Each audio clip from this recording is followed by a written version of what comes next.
And part of that is because they've had such a soft time killing babies and children and dogs and cats and women in Gaza and gotten used to that. And now they're up against some really hardcore fighters who are going to fight them to the death from the caves in the mountains if necessary. They're going to take horrendous casualties. The man who orchestrated and executed October 7 genocide is gone. But this is not the end of the war. فأنا أفضل أن أقتل شهيدا عن أن أموت فطيسة. وبدهم يقتلوني خلص بكفي. يعني لما بتصل إنه مقاومتنا الفلسطينية بتضرب تل أبيب ب 130 صاروخ وبتفرض حظر التجول على تل أبيب وبتخلي تل أبيب وجولدان تقف على رجل واحدة، أنا شخصيا استنفذت.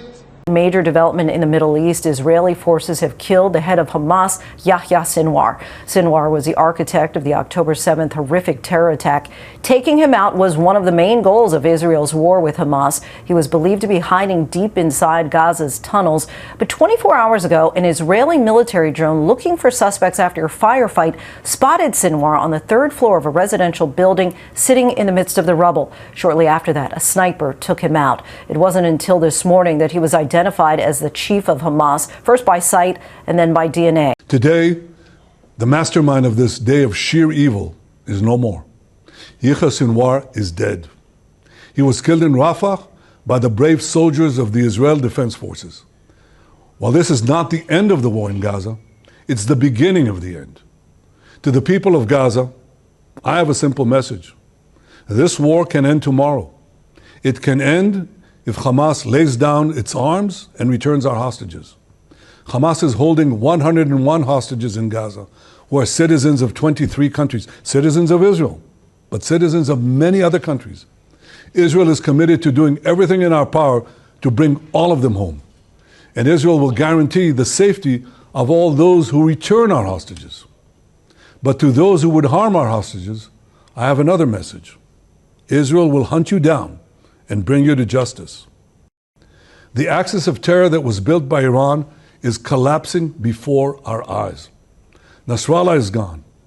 His deputy Muhsin is gone. Haniya is gone. Def is gone. Sinwar is gone. The reign of terror that the Iranian regime has imposed on its own people and on the peoples of Iraq, Syria, Lebanon, and Yemen, this too will come to an end. All those who seek a future of prosperity and peace in the Middle East should unite to build a better future.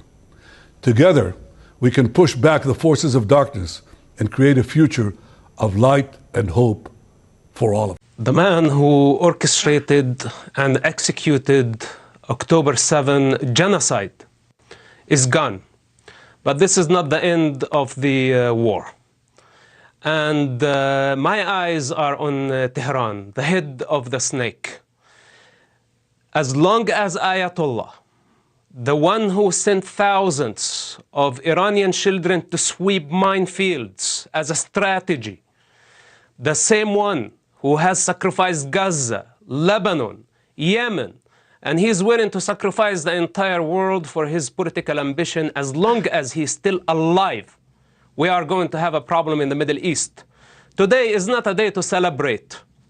And I saw the presidential nominee, Kamala, saying regarding that this is over. It's not over. She's trying to win the votes, and we are trying to win the war. It's the responsibility of every free person in the world to put an end for this Islamic Republic that has been funding Hamas, Hezbollah, Houthis by the American taxpayer money.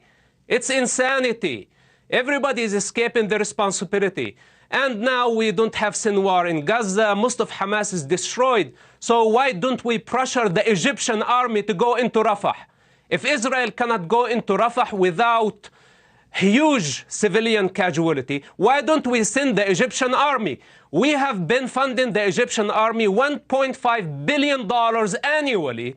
Why cannot we pressure them to tell them, go get the job done and bring the hostages back? The last time the United States did anything of this nature was the assassination of Admiral Yamamoto in World War II, the architect and indeed probably the genius behind the surprise attack on Pearl Harbor that brought the United States into World War II. there was a lot of talk. I'd be surprised because it was after that attack had occurred, and the United States was fighting mad, furious, in a rage. There was still a lot of discussion about whether or not it was right, morally, ethically, rules of war, such as they were at that time, to assassinate a uniform-wearing, general in the enemy's camp. We did it. P-38 Lightnings intercepted his plane going to the Philippines, as I recall, shot it down and killed him. We didn't do any more. We contemplated doing others, including Hitler himself and some of his stooges, but we didn't do any more. And I think it's because that very discussion and the argument surrounding it really soured people on doing that sort of thing, not least of which is self-interest. Your enemy will do it back to you. And incidentally, that's what really worried me about when Donald Trump, president at the time, took out the leader and a member of the Iranian government, recognized by the UN state government of the IRGC. But he was also a member of the Iranian government. We assassinated him under some really dubious circumstances, too. He was actually on what could be called a sort of a peace mission. And he was in Iraq to boot. And we assassinated him and assassinated the leader of one of the militias in Iraq, too, that we didn't like. This is not a good thing. Basic point. This is not a good thing to do. And Israel has made a trade of it. That's what they do. They take out the heads of whomever they don't like. And I'm sure that they have taken some heads out that we didn't like either, and they've done it in secret. It's no different from what we accused Vladimir Putin of doing, for example, with his nuclear pellet or whatever, with the guy he didn't like who was in London at the time.